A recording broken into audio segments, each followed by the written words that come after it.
Hello everyone, welcome back again to Raghuvan's classes. In this video we are going to discuss about कमला दास. कमला दास के बारे में हम लोग आज डिस्कस करने वाले हैं और जैसा कि आपको पता है कमला दास का इंडियन राइटिंग में बहुत ही ज़्यादा कंट्रीब्यूशन है.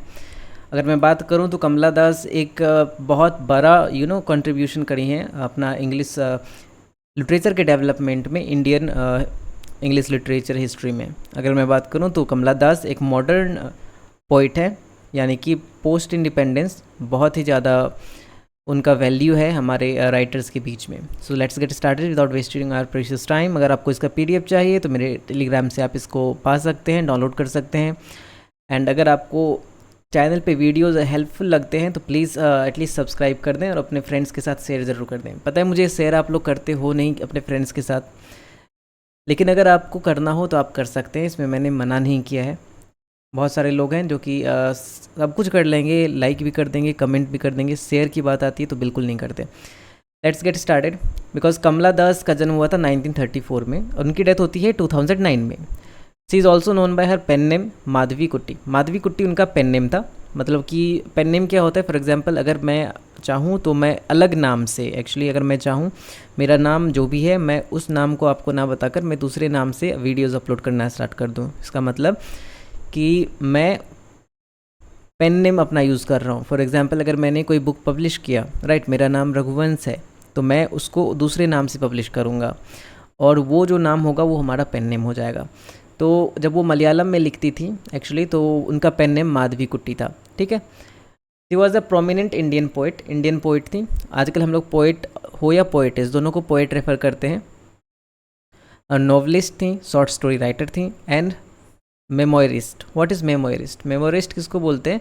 जो कि मेमोइड्स लिखते हैं. What is memoir? Memoir actually होता ये है कि जो अपने लाइफ के एक्सपीरियंसेस को, अपने मेमोरीज़ को शेयर करता है रीडर्स के बीच, उसे हम लोग मेमोरिस्ट बोलते हैं. तो she also use to share her own experiences.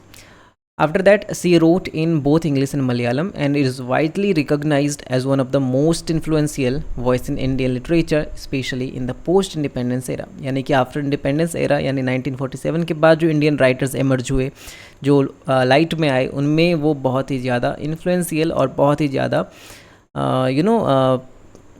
Well identified माना जाता है उनको, वेल रिकग्नाइज्ड उनको माना जाता है. ठीक है. हर इंग्लिश राइटिंग्स, पर्टिकुलरली हर पोइट्री, अगर मैं इंग्लिश राइटिंग्स की बात करूँ तो वो एक पोइट थी. वो शॉर्ट स्टोरीज़ भी लिखती थी और मेमोइड्स भी लिखती थी, एक्चुअली नॉवेल्स भी लिखा करती थी. लेकिन पर्सनली उनका, पर्टिकुलरली मैं पोइट्री की बात करूँ तो पोइट्री में वो बहुत अच्छे से लिखा करती थी. उनका जो बोल्डनेस है, इमोशनल इंटेंसिटी है, अनफ्लिंचिंग एक्सप्लोरेशन फीमेल आइडेंटिटी है, लव है, sexuality, personal freedom, everything she explained very well in her poetries. मतलब उन्होंने सारे रियलिस्टिक चीज़ों को रिप्रेजेंट किया अपने पोइट्री के ज़रिए. यानी कि जो फीमेल के लाइफ में देखना पड़ता है उन लोगों को, जो जो चीज़ इनकाउंटर करना पड़ता है, जो चीज़ उनको सामना करना पड़ता है, जिन चीज़ों का, हर चीज़ उन्होंने अपने एक्सपीरियंस के साथ भी बहुत सारे पोइट्रीज़ हैं. जैसा मैं भी नेक्स्ट पोइट्री लेके आऊँगा, एन इंट्रोडक्शन. तो उसमें आपको आप देखिएगा कि कैसे वो एक वुमेन की लाइफ को रिप्रेजेंट करती हैं और एक वुमेन की लाइफ में क्या क्या प्रॉब्लम्स आती हैं जिसको वो सहते हुए, ठीक है, उनका बिहेवियर चेंज हो जाता है एंड ऑल. सो वो बहुत ही अच्छे तरीके से, रिलेटेबल तरीके से अप्लाई करती हैं सारे अपने मेमोरीज़ को, अपने एक्सपीरियंसेस को एंड अपने वर्ड्स को, जो कि पोइट्री को बहुत ही ज़्यादा ब्यूटीफुल बनाता है. Her most celebrated English poetry collection include, most celebrated का मतलब होता है मोस्ट फेमस, तो उसमें आता है समर इन कैलकाटा. ये भी आपके सिलेबस में, इसको भी मैं डिस्कस करूँगा. The descendants and the old play house and other poems, like बहुत सारे पोएम्स उन्होंने लिखे. 1965 में समर इन कोलकाता लिखा गया था. द डिसेंडेंट्स लिखा गया था 1967 में. बस ये दो चीज़ आपको याद रखनी है. ओके, नेक्स्ट हम लोग मूव करते हैं और जानते हैं उनके बारे में. इन मलयालम अगर मैं बात करूँ, क्योंकि उनका जो क्रिएशन है, उनका जो पोइट्री जो लिखा करती थी वो मलयालम में भी लिखा करती थी. तो मलयालम में बात करूँ तो she wrote stories, essays and an autobiographical work जिसका नाम था एंते कथा, यानी कि my story, which stirred controversy for its candid content. क्योंकि उन्होंने अपने इस नॉवेल में बहुत ही ज़्यादा कैंडिड चीज़ें लिख दी। कैंडिड का मतलब होता है स्पष्ट चीज़ें लिख दी थी, बहुत ऐसी चीज़ें लिख दी जो लोगों को, जो आजकल का जो सोसाइटी है, मैं इस चीज़ को बताना चाहता हूँ एक्चुअली, वो पेट्रियार्कल सोसाइटी है बहुत सारे जगह पे।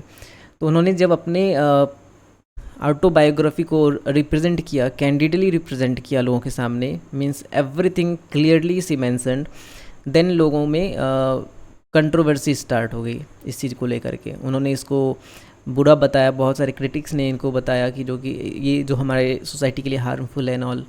सो these things created controversy. Kamala Das challenged traditional norms, जो ट्रेडिशनल नॉर्म्स हैं, unapologetic in his expressing the inner world of women, मतलब जो वुमेन है उनके जो इनसाइड एक फीलिंग होता है एक्चुअली उनके अंदर से, जो वो कभी बहुत सारी ऐसी औरतें हैं, बहुत सारी ऐसी विमेन हैं जो कि क्या करती हैं कि बहुत सारा टॉर्चर बर्दाश्त करती हैं, ठीक है। तो उनका जो इनर सेल्फ होता है, यानी कि उनका जो आत्मा होता है, वो किस तरीके से फील करता है, उनके मन में क्या भावनाएं दुनिया को लेकर के, और दुनिया उसके बारे में क्या सोचती है, वो कैसे सब चीज़ को टॉलरेट करती है, सब चीज़ को उन्होंने अनअपोलोजेटिक यानी कि बिना माफ़ी मांगे रिप्रेजेंट किया, सोसाइटी के सामने लाने का कोशिश किया, including there desire and traumas. Desires को भी, क्या एक वुमेन की क्या डिज़ायर्स होती हैं, क्या ट्रॉमाज हैं, whatever was there, everything she explain very nicely and very candidly and apologetically. Apologetic, unapologetic का मतलब होता है एक्चुअली कि जो लोगों के नज़र में गलत है, लोग उसको गलत बोलते हैं, आपने वैसा लिख दिया, अब आपको उसके लिए माफ़ी मांगनी चाहिए सोसाइटी के सामने, ठीक है। तो एक चीज़ हो जाता है कि आप सच्चाई बता रहे हो और आपको माफ़ी मांगना है, इसका मतलब आपको झूठ का साथ देना पड़ेगा, लेकिन उन्होंने ऐसा नहीं किया, उन्होंने सच्चाई का साथ दिया, और उसके बाद फिर बिना माफ़ी मांगे उन्होंने हर वो सच्चाई को समाज के सामने रखा जो कि उनको पता होना चाहिए। हर कन्फेशनल स्टाइल, उन्होंने कन्फेशंस किए बहुत सारे, direct tone and feminist perspective have earned her comparison with Sylvia Plath and Anne Sexton in मतलब जो Sylvia Plath and Anne Sexton है उनके कंपैरिजन के साथ, मतलब एक होता है ना कि उनका जो पर्सपेक्टिव है फेमिनिस्ट के फीमेल के बारे में उनका पर्सपेक्टिव है, फेमिनिस्ट आइडियाज़ वो जो रिप्रेजेंट करती थी वर्ल्ड के सामने, तो उनसे इनका कंपैरिजन मैच करता था, उनके साथ इनका कंपैरिजन होने लगा था, इन दोनों के साथ, Sylvia Plath and Anne Sexton के साथ। In 1999 she converted to Islam. उसके बाद क्या होता है, एक टर्न होता है उनके लाइफ में, 1999 में वो अपना रिलीजन चेंज कर लेती हैं, वो इस्लाम को सिलेक्ट करती हैं, उनका नाम फिर वहाँ पे हो जाता है Kamala Suraiyya. Her legacy continues to inspire debates on gender. उनका जो लेगेसी है, उनकी जो राइटिंग्स है वो कंटिन्यू रहता है, वो अभी भी जेंडर को लेकर सवाल करता है, डिबेट करता है, वहाँ पे अभी भी बातें होती है कि फ्रीडम ऑफ एक्सप्रेशन वुमेन के पास नहीं है, औरतों के पास कुछ अपने आइडियाज़ को, अपने डिज़ायर्स को या अपने थाट्स को एक्सप्रेस करने का फ्रीडम नहीं है। और लिटरेरी मॉडर्निज्म इन इंडिया, और जो इंडिया का मॉडर्न अभी आप देख रहे हैं मॉडर्न जनरेशन है, इसमें लिटरेरी इंडिपेंडेंस या फिर लिटरेरी डेवलपमेंट जो नहीं है, इन सारी चीज़ों को उन्होंने ऐसा लिखा हुआ अपना पूरा का पूरा वर्क जो कि सारी सच्चाई को हमारे सामने रिप्रेजेंट करता है और इन सारी चीज़ों पर फोकस भी करता है। एक्चुअली वो एक फेमिनिस्ट राइटर हैं, फेमिनिस्ट पोएट हैं, जिसमें उन्होंने फीमेल की समस्याओं को, फीमेल की प्रॉब्लम्स को लोगों के सामने लाने का कोशिश किया है।